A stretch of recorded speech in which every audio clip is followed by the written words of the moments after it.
savez que l'une des raisons du mariage, c'est de donner naissance à une saine descendance. Et nous sommes très reconnaissants au Seigneur. Je les avais reçus il y a, je ne sais pas si c'est 2 ou 3 ans, hein. Ça remonte. Je leur ai laissé du temps, assez de temps pour aller réfléchir. Assez de temps, je pense, pour se rendre compte de ce qu'ils veulent vraiment. Notre frère Ange est de l'église Agapé. La sœur Elisa s'est convertie ici, c'est notre fille, c'est aussi notre fils, hein. Mais ils sont dans 2 assemblées différentes et de temps à autre, on se vient passer des cultes avec nous. Je vais dire qu'ils ont respecté les consignes du Seigneur. Ils ont jusqu'à présent mené une vie de chasteté. J'ai également rencontré des aînés à moi, des anciens de l'église d'Agapé, qui sont venus ici me faire l'honneur d'échanger avec moi sur ce sujet. Ils ont marqué leur accord parce qu'ils devaient rendre témoignage de la vie spirituelle de Hans. Je leur ai dit aussi que je suis confiant par rapport à notre fille ici et que nous souhaiterions les accompagner dans ce processus. Et Agapé et Assemblée chrétienne Philadelphie sont 2 communautés sœurs. Ce sera à eux de décider de là où ils veulent continuer ensemble. Mais ils doivent être ensemble après le mariage, que ce soit ici ou ailleurs.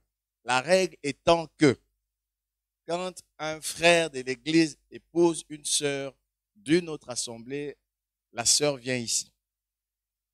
Si une sœur de l'église, comme c'est le cas, épouse un frère d'une autre assemblée, elle part.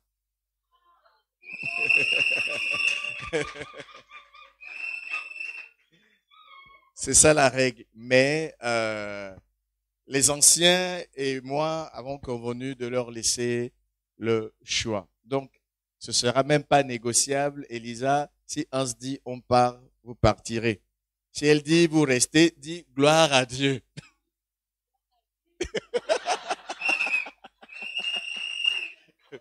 Voilà. Donc, je vais leur laisser la parole. C'était bien de les présenter. Beaucoup de travail a déjà été fait dans les familles. Il se trouve que je connais très, très, très bien au moins une aînée à 11 qui était à Dakar avec moi, très engagée, Cunégonde, dans le service de Dieu. Et je pense que c'est bien d'avoir ce genre d'alliés dans l'autre famille, n'est-ce pas, Elisa? Voilà. Je vais leur laisser la parole pour qu'ils nous disent comment les choses vont se passer, les dates, les pagnes, les lieux, les heures. Et à partir d'aujourd'hui, nous devons les porter dans nos prières par rapport à cet événement-là et aussi contribuer financièrement, les accompagner spirituellement avec la logistique et tout ce que l'Église doit apporter comme contribution. Parce que quand quelqu'un honore Dieu, l'Église a le devoir de l'honorer également. Et nous allons mettre toutes nos forces pour que cet événement soit une réussite. Voilà. Donc, tu as la parole. Bonjour à tous. Je vous salue dans le nom de Jésus. Alors, je m'appelle Hans Nganga Biei et nous avons un projet donc de mariage avec Elisa. Donc, nous comptons vraiment sur toute l'Église pour nous porter en prière parce que c'est le mariage est très combattu. Et donc, si nous sommes là aujourd'hui, c'est vraiment parce que nous sommes fermes sur ce projet et nous croyons que c'est le Seigneur qui est à la base de ce projet. Bon, pour l'instant, nous n'avons pas, bon, de mon côté, nous n'avons pas encore de pagne, mais aujourd'hui, en principe, le pagne sera disponible. Mais Elisa a déjà son pagne, effectivement.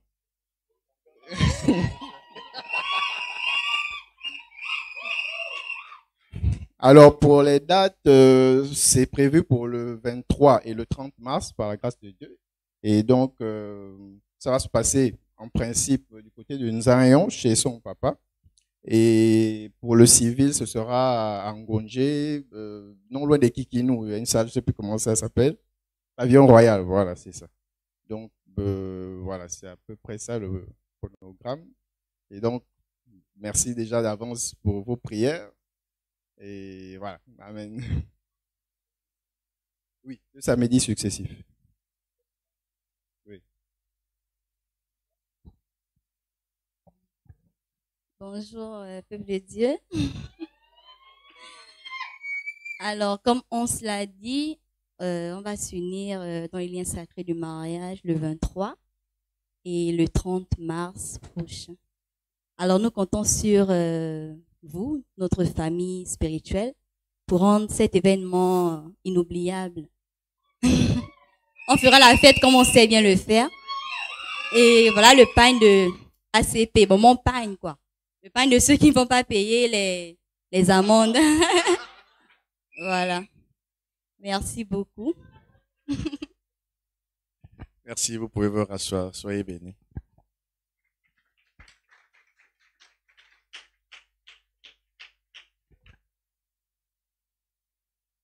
Gloire à Dieu. Nous sommes en train de rénover notre cuisine. Il y a un congélateur et une gazinière là-bas. Nous les vendons aux enchères. Ils sont plus vraiment en très bon état, mais les gars, ils se débrouillent avec ici.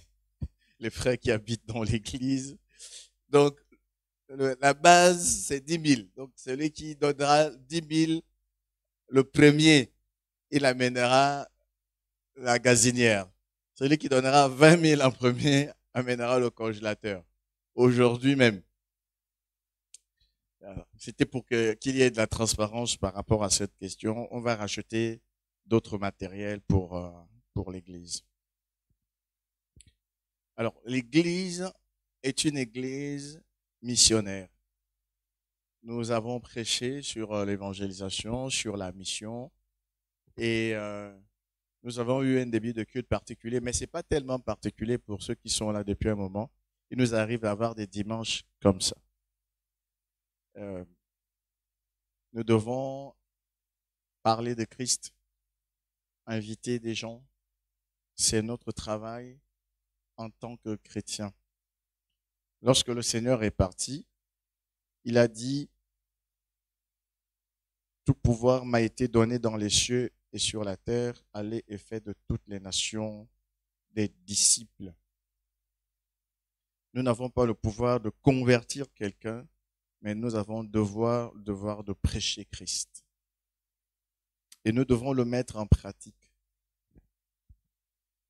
Matthieu 13, 15 dit, « Car le cœur de ce peuple est devenu insensible, ils ont endurci leurs oreilles et ils ont fermé leurs yeux, de peur qu'ils ne voient de leurs yeux,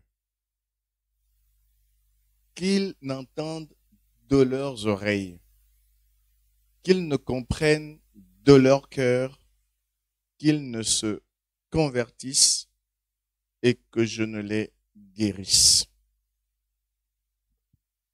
Je citerai un texte parallèle tout à l'heure dans l'épître de Paul aux Romains. Mais une des vérités qui ressort de ce passage que je viens de lire, c'est que pour que les gens soient guéris par Dieu, il faut qu'ils se convertissent. Pour qu'ils se convertissent, ils doivent comprendre de leur cœur. Pour qu'ils comprennent de leur cœur, ils doivent entendre de leurs oreilles et ils doivent voir de leurs yeux. C'est pourquoi nous faisons ce travail-là. C'est pour cette raison que nous devons considérer l'évangélisation comme un ordre, la mission comme une obligation. Nous ne devons pas le faire pour faire plaisir au pasteur ou simplement pour avoir son ticket d'entrée à l'église le dimanche matin. Je ne vais pas cesser de le faire. Mais si tu le fais pour cette raison, tu le fais pour les mauvaises motivations. En 1 Corinthiens chapitre 9, voici ce qui est écrit au verset 15. C'est Paul qui parle. Pour moi, je n'ai usé d'aucun de ces droits, le droit d'apôtre. Et ce n'est pas afin de les réclamer en ma faveur que j'écris ainsi. Car j'aimerais mieux mourir que de me laisser enlever ce sujet de gloire. Il parle de l'évangélisation. Il dit qu'il aimerait mieux mourir que de se voir ravir ce sujet de gloire. Si j'annonce l'évangile, ce n'est pas pour moi un sujet de gloire, car la nécessité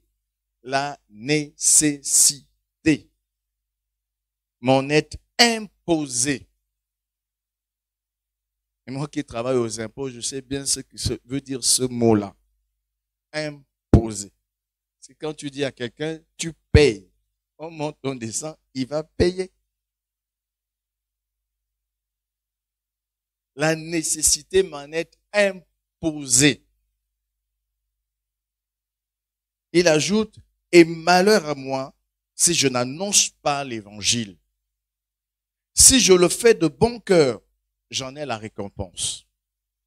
Mais si je le fais malgré moi, c'est une charge qui m'est confiée. Une charge. C'est bon gré, mal gré. Comme Paul l'a dit à Timothée par ailleurs.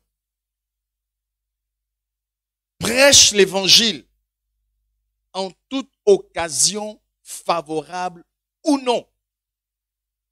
Prêche l'évangile. Nous devons donc considérer qu'en ce début d'année, cet aspect de nos vies est crucial. J'ai indiqué dernièrement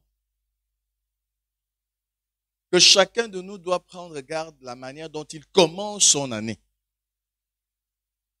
Parce que la façon de commencer, la manière de poser les fondements de quelque chose détermine généralement ce qu'elle deviendra plus tard. Je souhaite que nous puissions replacer l'évangélisation au cœur de nos vies et pas seulement de nos programmes. Au cœur de nos vies. Celui qui a perdu la passion de voir les âmes sauvées a perdu la passion pour Christ. Son amour pour Dieu, qui est mort à la croix pour notre salut, a certainement diminué. Et Jésus a dit, demeurez dans mon amour. En d'autres termes, aimez-moi continuellement. Nous devons rester dans cet amour en manifestant cette envie de voir les hommes et les femmes sauvés. Amen. Alors, le répertoire qui a été chanté ce matin ne m'a rien dit du tout. Absolument rien. Quand j'étais plus jeune, j'allais mettre les chantres à genoux. Quand j'étais plus jeune. Et je me suis un peu assagi. Pourquoi? Parce que je vous ai envoyé le texte du message de ce jour. Et je n'ai pas vu en quoi il a correspondu à ce qui a été chanté. Nous allons prendre un cantique, chanter, et les autres chantent, vous pouvez revenir un seul. Est-ce qu'on se verra?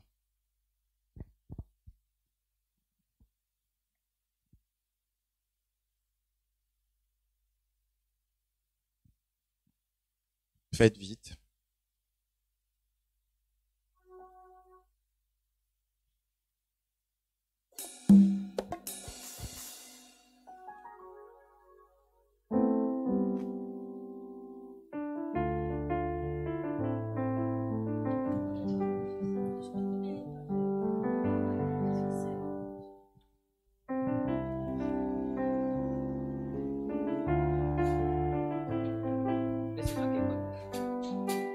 Jeune homme, réjouis-toi pendant les jours de ta jeunesse. Marche selon les plaisirs, les désirs de ce monde. Jeune fille, réjouis-toi pendant les jours de ta jeunesse. Suis ta convoitise.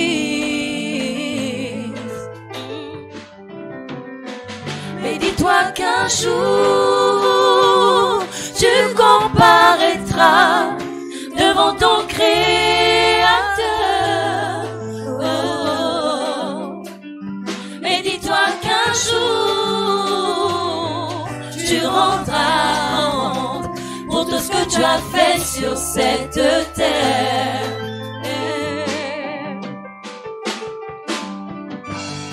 Bannis de ton cœur le chagrin. Éloigne-toi du mal. Souviens-toi de ton Créateur. Oh, pendant les jours que tu vis, est-ce qu'on se verra au paradis?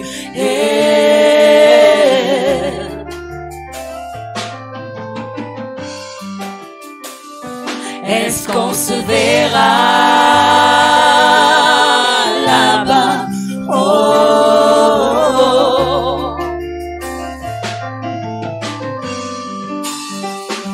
Recherche la puissance, recherche la gloire, recherche le pouvoir pour que les hommes t'acclament.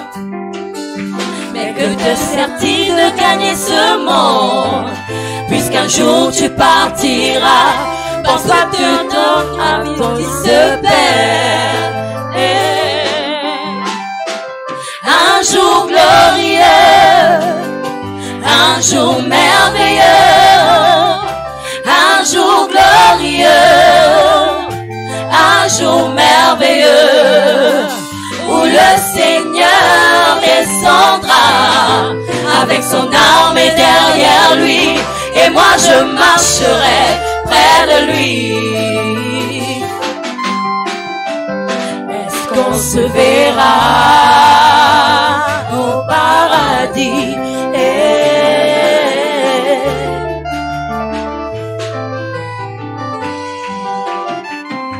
Est-ce qu'on se verra là-bas? Oh,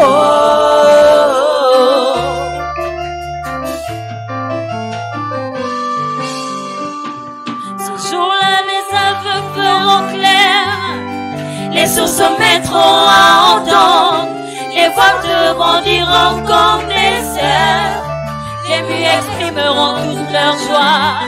C'est là qu'il y aura le paradis.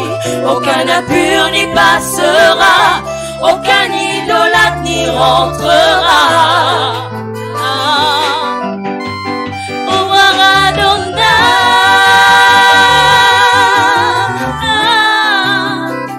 pouvoir Adonai.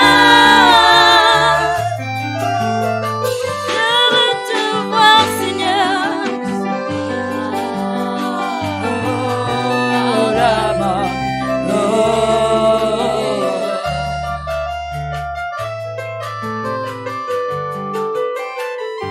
Est-ce qu'on se verra là-bas? Oh.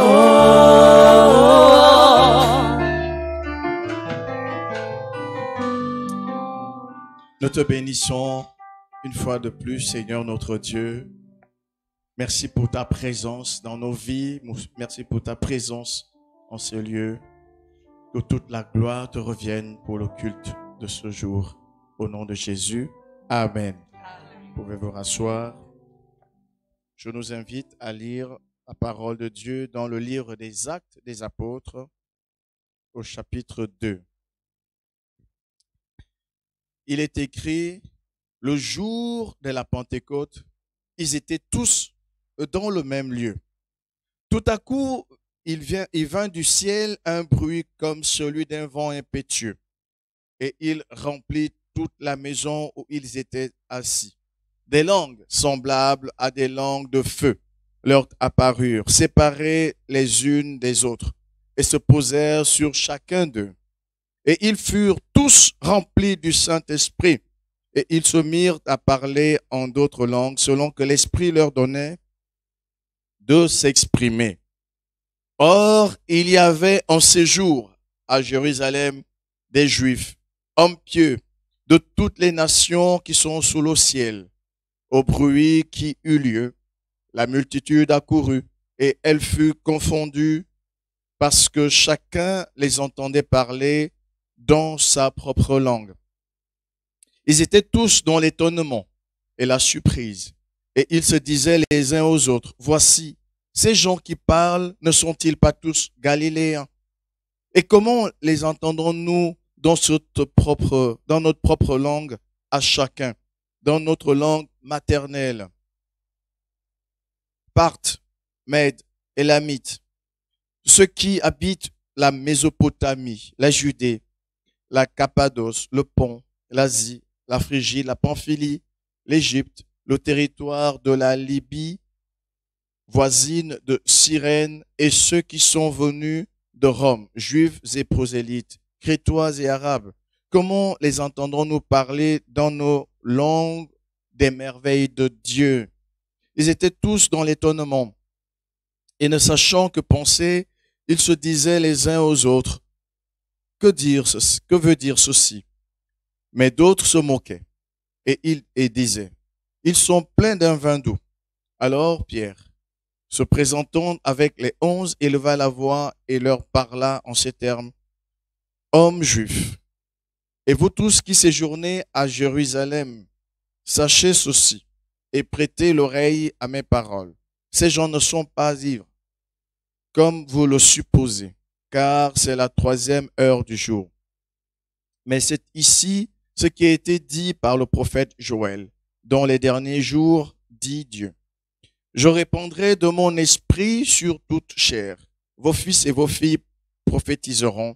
Vos jeunes gens auront des visions et vos vieillards auront des songes. Oui, sur mes serviteurs et mes servantes, dans ces jours-là, je répandrai de mon esprit et ils prophétiseront. Je ferai paraître des prodiges en haut, dans le ciel, et des miracles en bas sur la terre, du sang, du feu et une vapeur de fumée. Le soleil se changera en ténèbres et la lune en sang, avant l'arrivée du jour du Seigneur, de ce jour grand et glorieux. Alors quiconque invoquera le nom du Seigneur sera sauvé. Hommes israélites, écoutez ces paroles. Jésus de Nazareth, cet homme à qui Dieu a rendu témoignage devant vous par les miracles, les prodiges et les signes qu'il a opérés par lui au milieu de vous, comme vous le savez vous-même. Cet homme, livré selon le conseil arrêté et selon la prescience de Dieu, vous l'avez crucifié. Vous l'avez fait mourir par la main des impies. Dieu l'a ressuscité en le délivrant des liens de la mort, parce qu'il n'était pas possible qu'il fût retenu par elle. Car David dit de lui, « Je voyais constamment le Seigneur devant moi, parce qu'il est à ma droite, afin que je ne sois point ébranlé. Aussi mon cœur est dans la joie, et ma langue dans l'allégresse, et même ma chair reposera avec espérance, car tu n'abandonneras pas mon âme dans le séjour des morts, et tu ne permettras pas que ton sein voie la corruption. Tu m'as fait connaître les sentiers de la vie. Tu me rempliras de joie par ta présence. Hommes, frères, qu'il me soit permis de vous dire librement au sujet du patriarche David qu'il est mort, qu'il a été enseveli et que son sépulcre existe encore aujourd'hui parmi nous. comme il était prophète, et qu'il savait que Dieu lui avait promis avec serment de faire asseoir un de ses descendants sur le trône, sur son trône. C'est la résurrection du Christ qu'il a prévue et annoncée en disant qu'il ne serait pas abandonné dans le séjour des morts et que sa chair ne verrait pas la corruption. C'est ce Jésus que Dieu a ressuscité. Nous en sommes tous témoins. Élevé par la droite de Dieu, il a reçu du Père le Saint-Esprit qui avait été promis et il a répandu comme vous le voyez et l'entendez.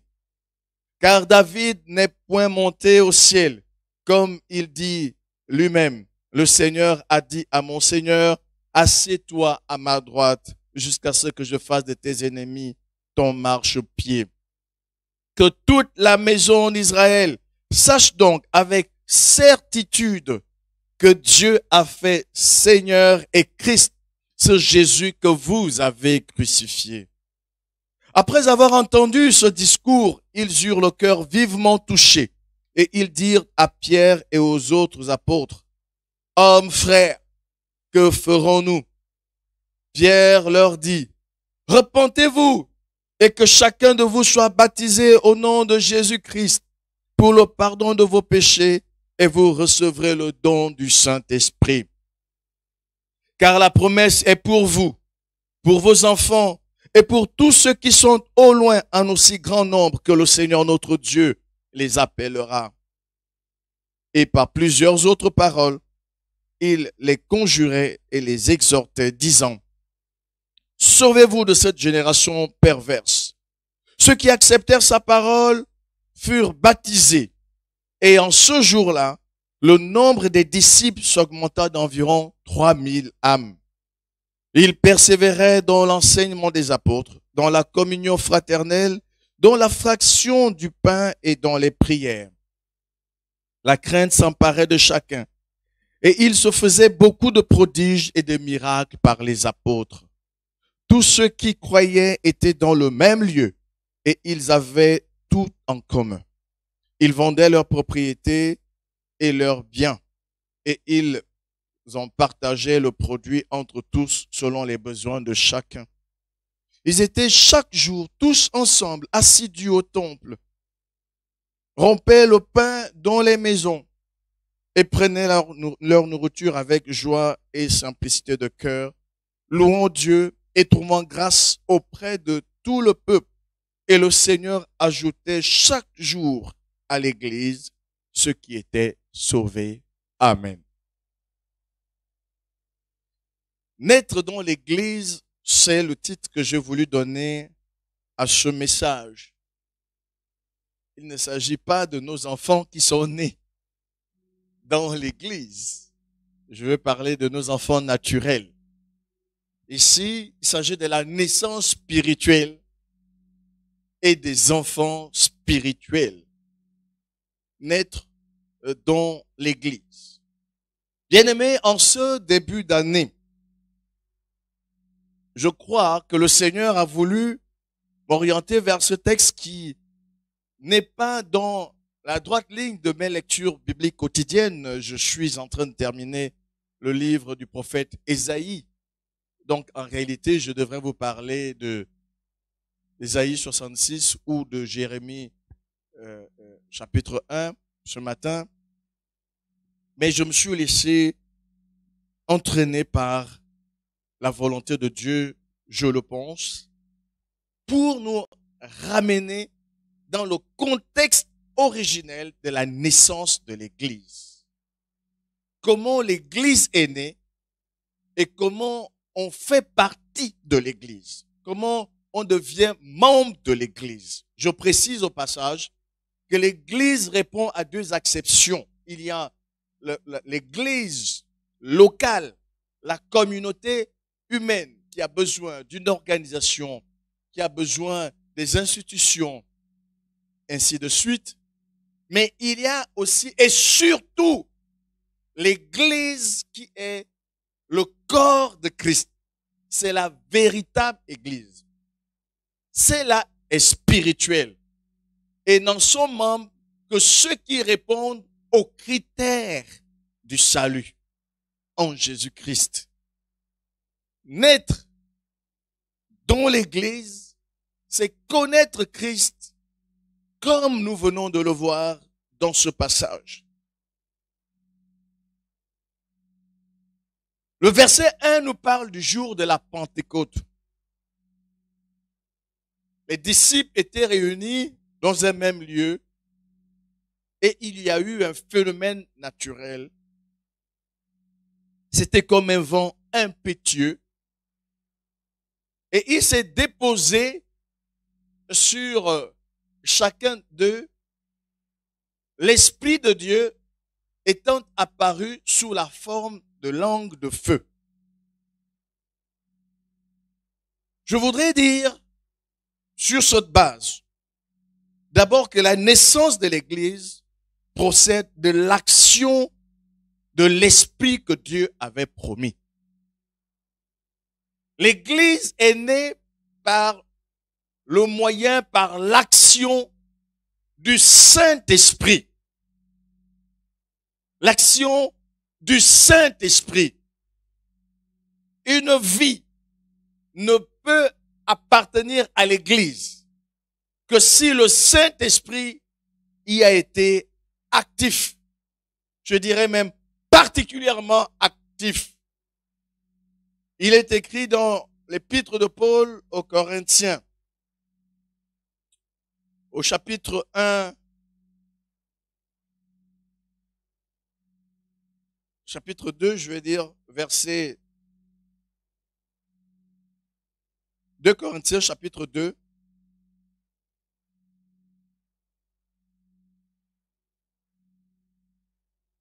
Non, je me suis trompé, c'est le chapitre 1, chapitre 1 Corinthiens, chapitre 2, voilà, je suis arrivé, verset 9.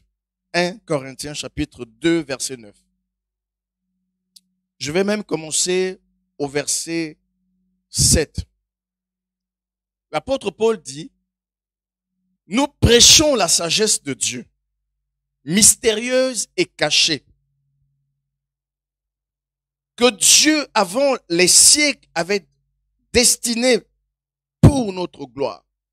Sagesse qu'aucun des chefs de ce siècle n'a connue, car s'ils l'eussent connue, ils n'auraient pas crucifié le Seigneur de gloire. Mais comme il est écrit, ce sont des choses que l'œil n'a point vues, que l'oreille n'a point entendues, et qui ne sont point montées au cœur de l'homme, des choses que Dieu a préparées pour ceux qu'il aime.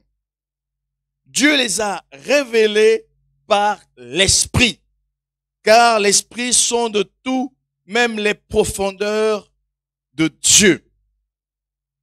C'est l'action du Saint-Esprit qui nous donne la révélation de Christ. Ce n'est pas la sagesse humaine. Ce n'est pas la supériorité de langage d'un orateur quelconque. C'est l'action du Saint-Esprit. La deuxième chose que je veux dire, c'est que l'accomplissement des phénomènes que nous avons lus en Acte 2 avait été annoncé auparavant. D'abord, dans le même chapitre, dans le même livre des Actes, au chapitre 1, Jésus fait la promesse. Au verset 8, il dit, « Mais vous recevrez une puissance, le Saint-Esprit, survenant sur vous, et vous serez mes témoins à Jérusalem, dans toute la Judée, dans la Samarie et jusqu'aux extrémités de la terre. » Et avant de partir, Jésus leur avait recommandé de ne pas quitter Jérusalem pour vivre cette expérience. Mais d'une manière encore plus lointaine, la promesse de l'Esprit de Dieu avait été faite dans le livre de Joël, du prophète Joël, où le Seigneur promet d'envoyer son esprit sur toute chair. Joël chapitre 2. Verset 28. Après cela, je répandrai mon esprit sur toute chair. Vos fils et vos filles prophétiseront. Vos vieillards auront des songes et vos jeunes gens des visions. Donc c'était l'accomplissement d'une promesse. Dieu avait promis des temps de manifestation de l'Esprit, des temps où le Saint-Esprit devait opérer. Je disais aux frères hier, en visitant les églises de maison, que nous devons maintenir le cap dans le domaine de l'évangélisation. Parce que lorsque Dieu dit que nous serons ses témoins jusqu'aux extrémités de la terre, il fait en même temps la promesse de vaincre tous les obstacles que nous allons rencontrer en chemin. La sorcellerie, la méchanceté des hommes et tout ce que vous pouvez imaginer qui peut être un obstacle à l'évangile. Dieu fait la promesse de vaincre, de vaincre, de vaincre, de vaincre. Pourquoi? Parce qu'il avait dit qu'il devait envoyer son esprit afin que nous soyons ses témoins. Et cette promesse était quelque chose de sublime, quelque chose d'inouï. Les prophètes d'autrefois avaient sondé les temps de la manifestation de l'Esprit, et c'est l'apôtre Pierre qui nous en rend le témoignage en 1 Pierre chapitre 1, 1 Pierre chapitre 1, à partir du verset 10. La Bible dit, les prophètes qui ont prophétisé touchant la grâce qui vous était réservée ont fait de ce salut l'objet de leurs recherches et de leurs investigations, voulant sonder l'époque et les circonstances marquées par l'Esprit de Christ qui était en eux et qui attestait d'avance les souffrances de Christ et la gloire dont celle-ci serait suivie. Alléluia. J'apprécie l'agencement des choses parce que ceux qui viennent pour faire autre chose que ce que Dieu attend d'eux repartent. Ils sont découragés par les souffrances. Ils ne comprennent pas que dans ce que Dieu a dit, les souffrances précèdent la gloire. La gloire devait être, les souffrances, pardon, devaient être suivies par la gloire, par la gloire. Je veux te dire ce matin que si tu supportes les souffrances pour Christ, tu es qualifié pour espérer en sa gloire. C'est celui qui accepte de souffrir avec lui qui sera aussi glorifié avec lui. Donc, les prophètes du temps passé sondaient les temps de la manifestation de l'Esprit. Bien-aimés, si nous voulons que l'Église atteigne ses objectifs sans qu'aucun obstacle ne lui résiste, nous devons rechercher la manifestation de l'Esprit dans l'Église. Quand l'Esprit est à l'œuvre dans l'Église, il n'y a aucun obstacle qui ne peut être franchi. Troisièmement, je vais vous dire que la manifestation de l'Esprit a été marquée par un prodige. Nous avons entendu qu'il y avait un bruit comme celui d'un vent impétueux. Nous avons vu qu'il y a eu l'Esprit sous forme de langues de feu. C'était pas des langues de feu, mais c'était l'Esprit qui avait cette forme. Ces langues se sont déposées sur ceux qui étaient en réunion. Et quelque chose de plus extraordinaire encore, c'était le parler en langue. Le parler en langue. Il est écrit à partir du verset 5. Or, il y avait en séjour à Jérusalem des Juifs, hommes pieux, de toutes les nations qui sont sous le ciel. Au bruit qui eut lieu, la multitude accourut, etc. Et verset 7, ils étaient tous dans l'étonnement et la surprise. Ils se disaient les uns aux autres, voici ces gens qui parlent, ne sont-ils pas tous galiléens? Et comment les entendons-nous dans notre propre langue à chacun, dans notre langue maternelle? Il y a eu ce phénomène spirituel. qui défient l'entendement humain. Vous savez, il y a des choses que nous serons capables de faire parce que nous sommes allés à l'école, parce que nous avons suivi un processus d'apprentissage. Mais avec Dieu, il y a des choses qui nous communiquent sans avoir besoin d'aller à l'université.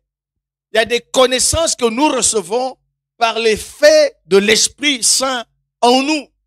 Et c'est ce qui s'était passé ici. Des gens étaient venus de plusieurs contrées du monde.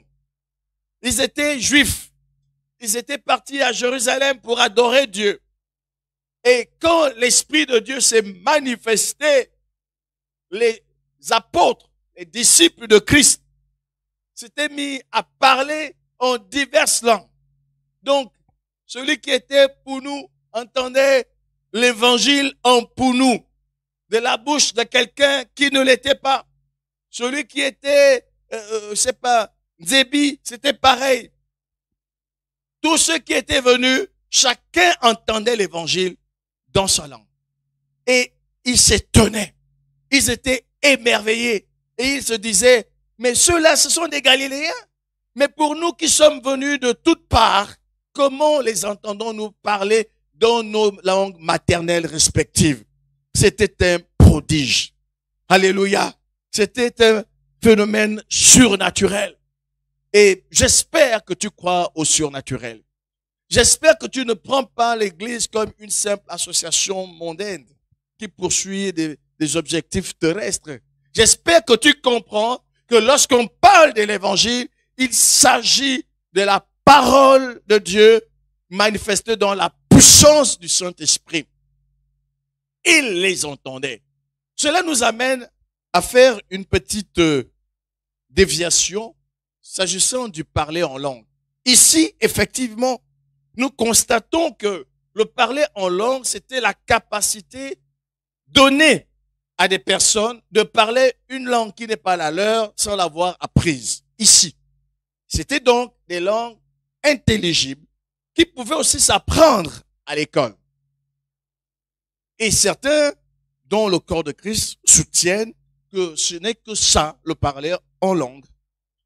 Et ils ont balayé du revers de la main la glossolalie, que vous entendez souvent lorsque certains disent qu'ils parlent en langue, ou lorsque certains parlent en langue selon vos expériences respectives.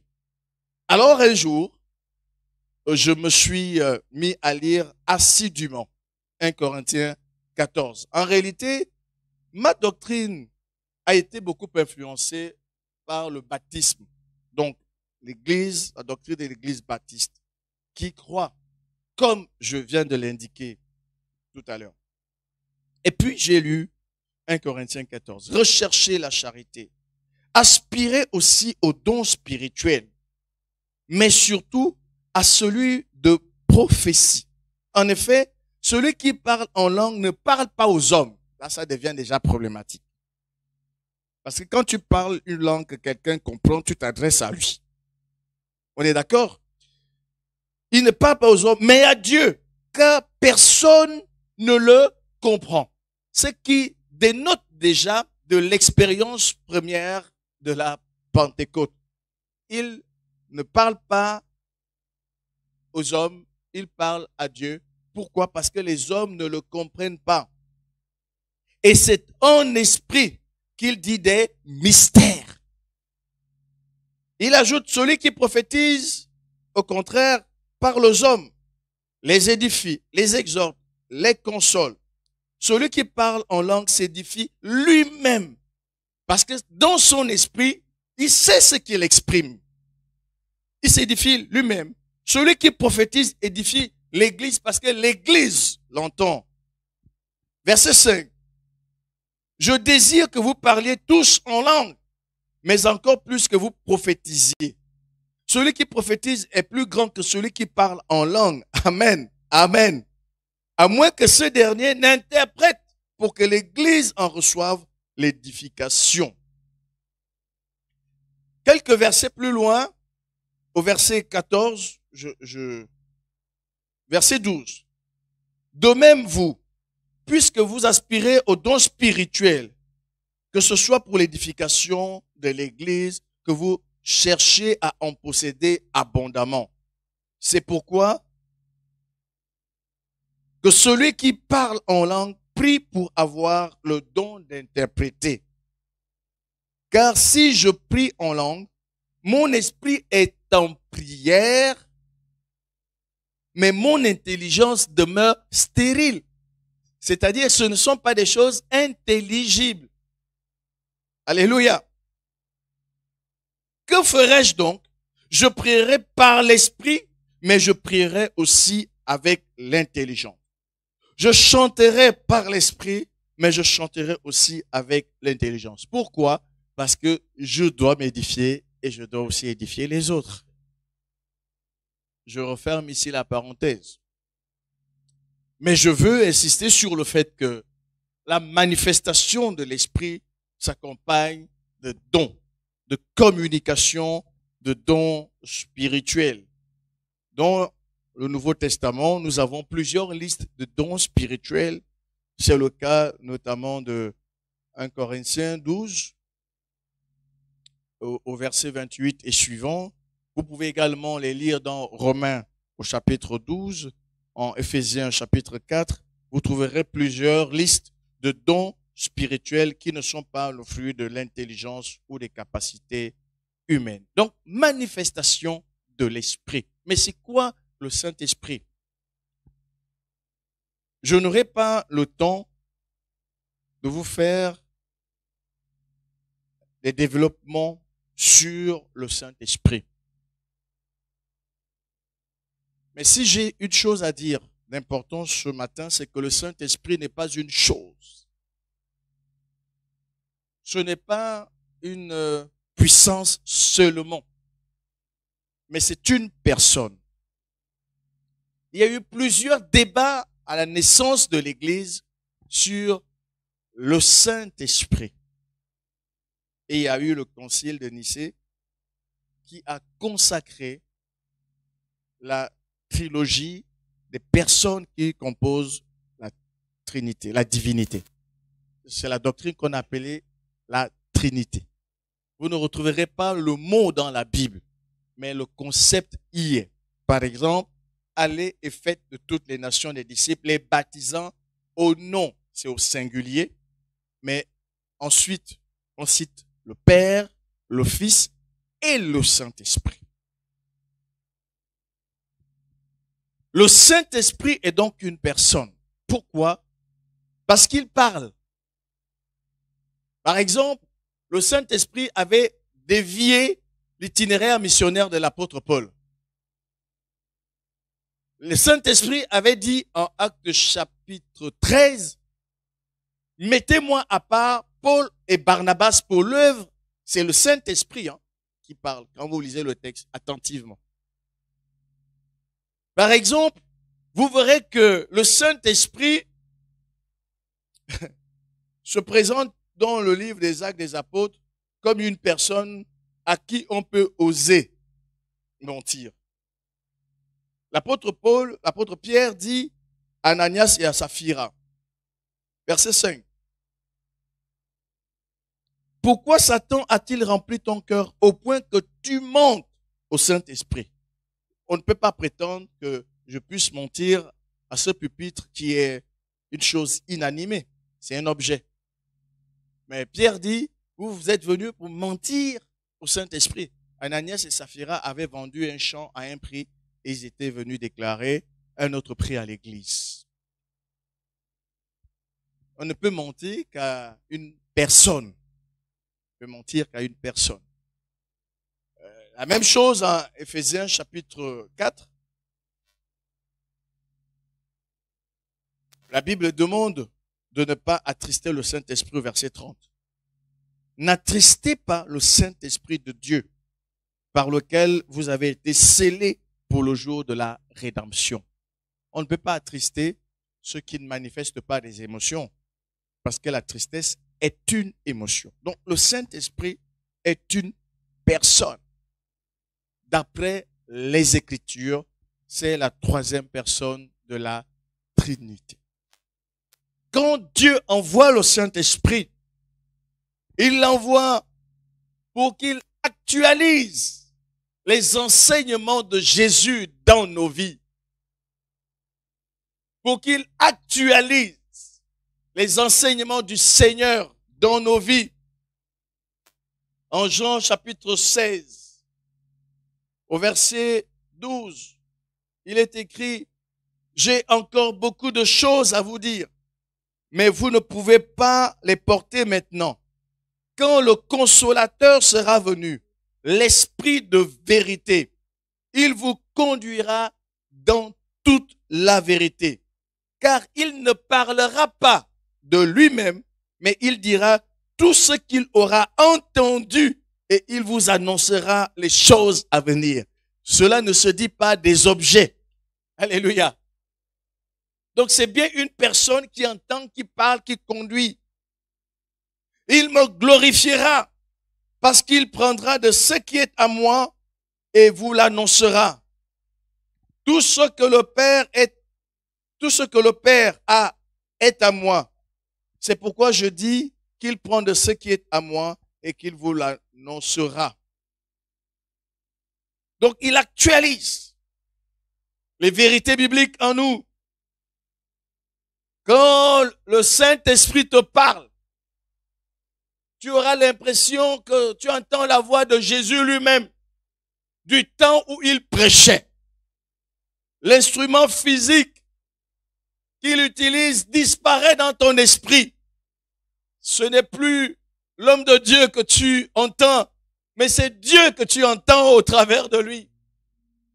Le Saint-Esprit, quand il vient, il nous apporte aussi la consolation, parce que la vie chrétienne ne va pas sans souffrance.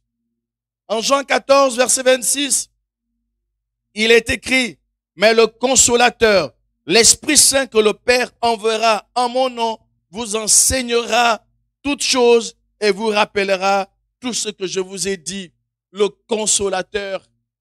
Bien-aimé, dernièrement, je discutais avec quelqu'un sur la disparition des êtres chers. C'est un de mes collègues qui a perdu son papa qui habitait juste en haut. Là, vous voyez souvent les voitures stationnées. Un papa merveilleux qui m'appelait « Mon fils, qu'est-ce que Dieu dit ce matin ?» quand il me voyait venir à l'église. Et je lui disais, mon frère, accroche-toi au Seigneur, gère ça. Dieu va te soutenir. Il y a des moments comme ça où aucune parole humaine ne peut nous relever, ne peut nous consoler. Il y a des pertes irremplaçables. Mais Dieu nous a promis le Consolateur.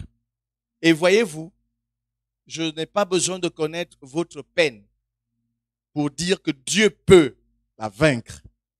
Mais je sais ce que le Saint-Esprit fait dans ma propre vie. Et si j'ai un conseil à te donner, si tu passes par ces temps difficiles, c'est d'accepter la consolation de Dieu. D'accepter la consolation de Dieu. Et surtout de te dire que ça n'arrive pas qu'à toi. Et surtout de te dire, peut-être que Dieu a un plan au travers de cette situation pour moi. La deuxième épître de Paul aux Corinthiens commence par ceci. 2 Corinthiens chapitre 1 verset 3. Béni soit Dieu, le Père de notre Seigneur Jésus-Christ, le Père des miséricordes et le Dieu de toute consolation, qui nous console dans toutes nos afflictions, afin que, par la consolation dont nous sommes l'objet de la part de Dieu, nous puissions consoler ceux qui se trouvent dans quelque affliction. Dieu sait que c'est lui qui est passé par un chemin qui est le plus à même, le plus qualifié, le plus indiqué pour montrer ce chemin. Quelqu'un d'autre. Si tu n'as pas connu la souffrance, tu ne peux pas aider ceux qui souffrent véritablement à traverser la souffrance. Ce que tu n'as pas vaincu, tu ne peux pas aider quelqu'un d'autre à le vaincre. Mais Dieu permet que nous souffrions pour nous équiper, pour que nous recevions sa consolation et que nous soyons aussi qualifiés pour consoler les autres. Mais il y a une chose que j'ai apprise, c'est que parfois on refuse la consolation. Tu peux l'accepter par la foi et être restauré et guéri. Comme tu peux aussi faire le choix de souffrir à vie. Et là, c'est ton choix à toi. Ce n'est pas le plan de Dieu pour toi. Tu peux décider de murmurer, de ruminer. Tu peux décider de plonger dans l'apitoiement de soi indéfiniment. Comme tu peux aussi accepter la consolation de Dieu. Mais si tu as cru en Christ Jésus, notre merveilleux Seigneur, alléluia, tu ressentiras cette consolation. Et il y a une chose que j'ai comprise, c'est que la consolation de Dieu, on l'accepte par la foi. Elle ne vient pas d'un raisonnement logique. Ce n'est pas l'aboutissement de nos calculs, de nos réflexions. C'est aussi et surtout un acte de foi, la consolation. C'est l'une des actions du Saint-Esprit. Mais le Saint-Esprit vient aussi pour nous convaincre de péché, de justice et de jugement. Pour nous convaincre de péché, de justice et de jugement. Il est écrit au verset 8 du chapitre 16, évangile de Jean. Et quand il sera venu, il convaincra le monde en ce qui concerne le péché, la justice et le jugement. En ce qui concerne le péché, parce qu'il ne croit pas en moi.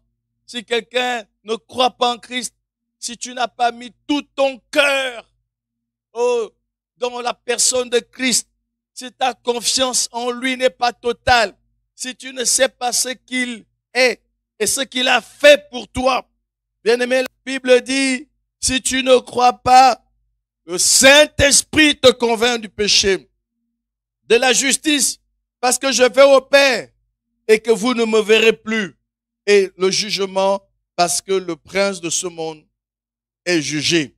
C'est l'une des actions du Saint-Esprit dans la vie d'une personne. Il convainc.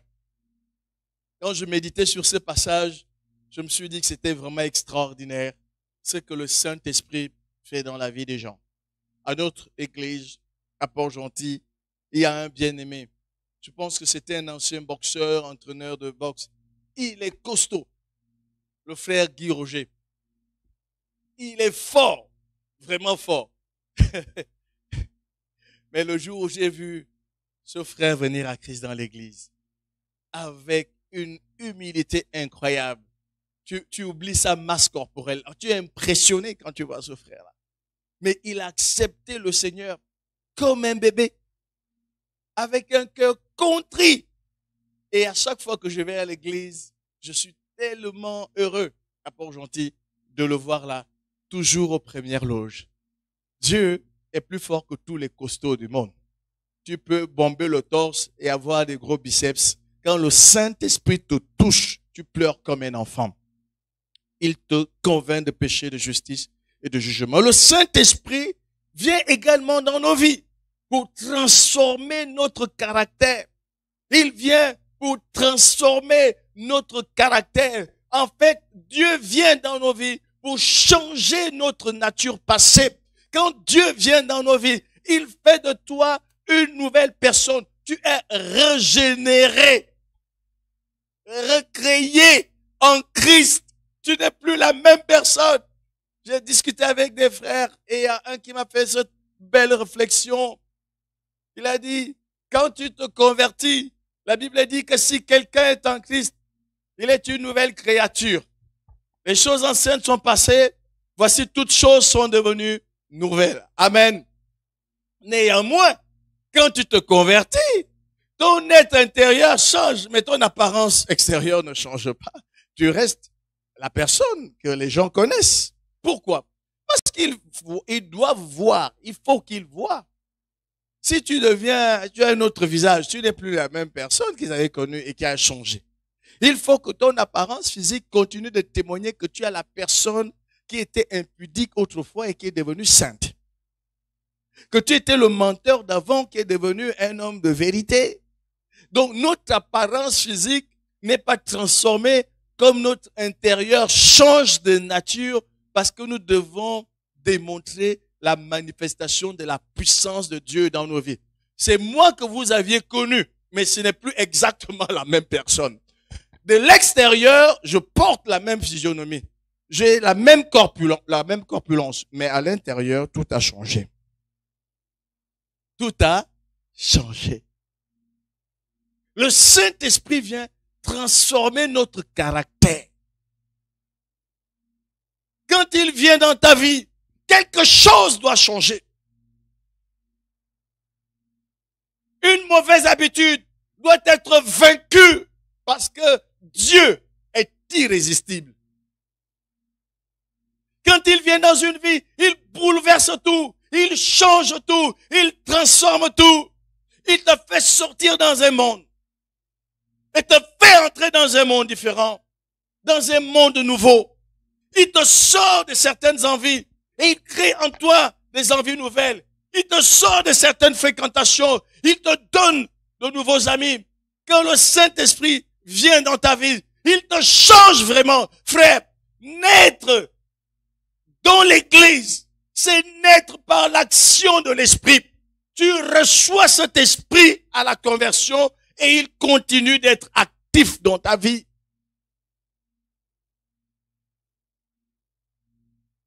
Galates 4 nous dit ceci. Chapitre 5, à partir du verset 19. Galates 5, à partir du verset 19. Or, les œuvres de la chair sont manifestes. Ce sont l'impudicité. Ça, c'est la chair. L'impudicité. Tu ne peux pas continuer à être dépendant du sexe. Tu ne peux pas continuer à vivre avec la corruption des cieux. Tu ne peux pas continuer. J'ai vu une femme quelque part avec une poitrine corpulente. Elle a mis des petits soutiens, avec une robe qui pendait. Je savais pas comment aller lui dire, maman, pourquoi tu fais ça? Pourquoi tu fais ça? Il y a quel problème pour que tu viennes t'asseoir dans un restaurant comme ça, dénudé? Il y a quel problème dans ta vie, dis?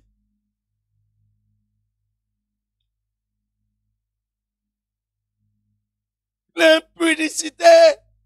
Frère, la Bible dit que ces choses ne soient même pas nommées parmi nous comme il convient à des saints.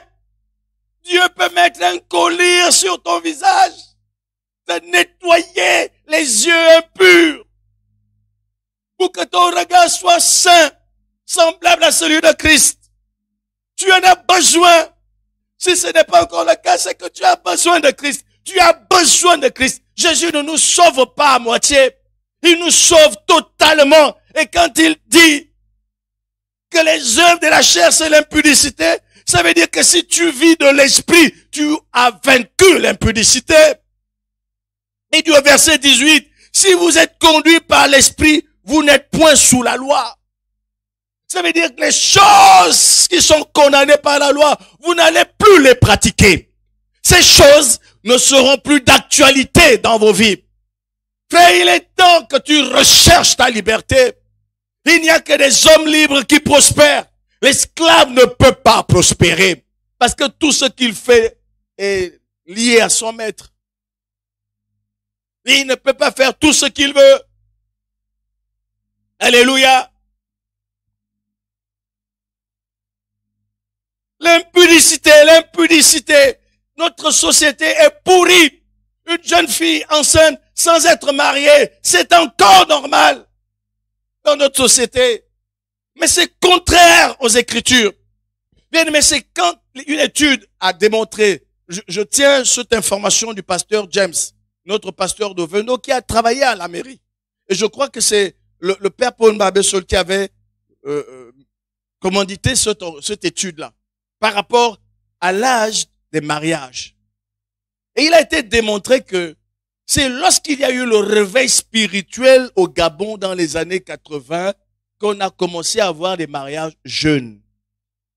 Les mariages entre des personnes qui ont la vingtaine. Avant, c'était on vit ensemble, on fait des enfants, on s'appelle mari et femme, et on est dans le péché. Et on va à l'église, on prend les sacrements, mais on vit dans le péché. On dit qu'on est croyant, mais on vit dans le péché.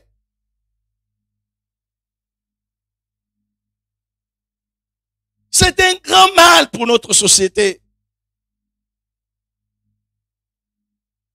C'est une tare dans la société gabonaise.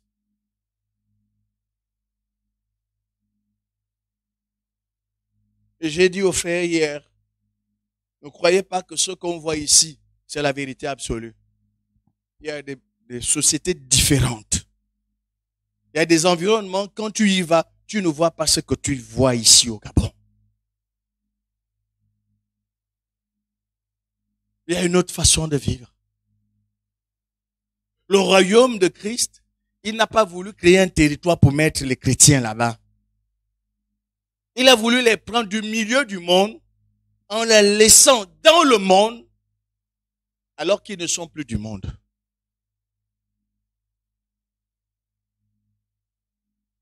L'impureté, la dissolution, l'idolâtrie, la magie, les inimitiés, les querelles, les jalousies, les animosités, les disputes, les divisions, les sectes, les envies, l'ivrognerie, les excès de table et les choses semblables. Je vous dis d'avance, comme je l'ai déjà dit, que ceux qui commettent de telles choses n'hériteront point le royaume de Dieu, et on doit le dire à l'église jusqu'au retour de Christ. Il y a des paroles, des passages où l'apôtre Paul dit, ne vous y trompez pas, ou alors que personne ne vous séduise. On doit le dire et le dire et le dire pour que ce qui est faux et majoritaire ne soit jamais vrai. Ceux qui commettent de telles choses n'hériteront pas le royaume de Dieu. C'est alors qu'il embraye sur le verset 22 pour parler de la vie de l'esprit en nous. Mais le fruit de l'esprit, c'est l'amour, la joie, la paix, la patience, la bonté, la bénignité, la fidélité, la douceur, la tempérance. Verset 24. Ceux qui sont à Christ ont crucifié la chair avec ses passions et ses désirs. Frère, un enfant de Dieu ne laisse pas libre cours à ses passions et à ses désirs. Il les contient. Il les tient. Comme Paul disait, je tiens, assujettis mon corps. C'est une résolution qu'il prend chaque jour de sa vie.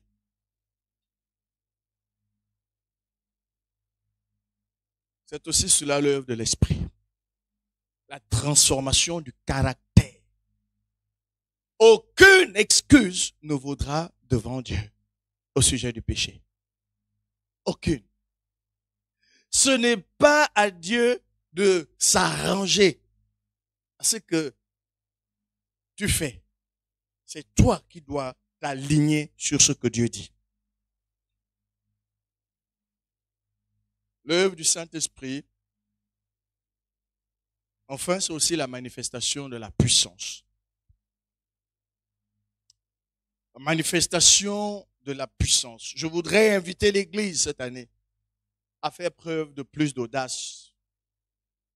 Si tu vis dans la sainteté, n'hésite pas de relever les défis que tu trouveras dans la vie des gens. En fait, si tu crois en Dieu, tu pourras prier pour n'importe quel sujet, sans douter dans ton cœur. J'apprécie beaucoup l'attitude de la jeune fille juive qui était dans la maison de Naaman. Elle était en esclavage. Elle était déportée, elle était captive. Son peuple avait été dominé. Elle vivait dans la maison d'un général qui avait la lèpre. Elle a dit à la femme de ce général, si mon Seigneur allait vers le prophète qui est à Samarie, le prophète le guérirait de sa lèpre. Et Naaman est parti et Élisée l'a guéri. Il est revenu de là-bas converti à Christ, à Dieu, au Dieu d'Israël. Dieu ne veut pas avoir affaire à des gens qui se croient intelligents, mais à ceux qui ont la foi, à ceux qui savent que tant que l'homme fera ce qu'il devra faire, Dieu fera toujours ce qu'il a fait. Je prie et le résultat appartient à Dieu. Je prêche et le résultat appartient à Dieu. La manifestation de la puissance de Dieu. C'est ainsi qu'un jour, quelqu'un qui avait cru en Christ est allé dans une ville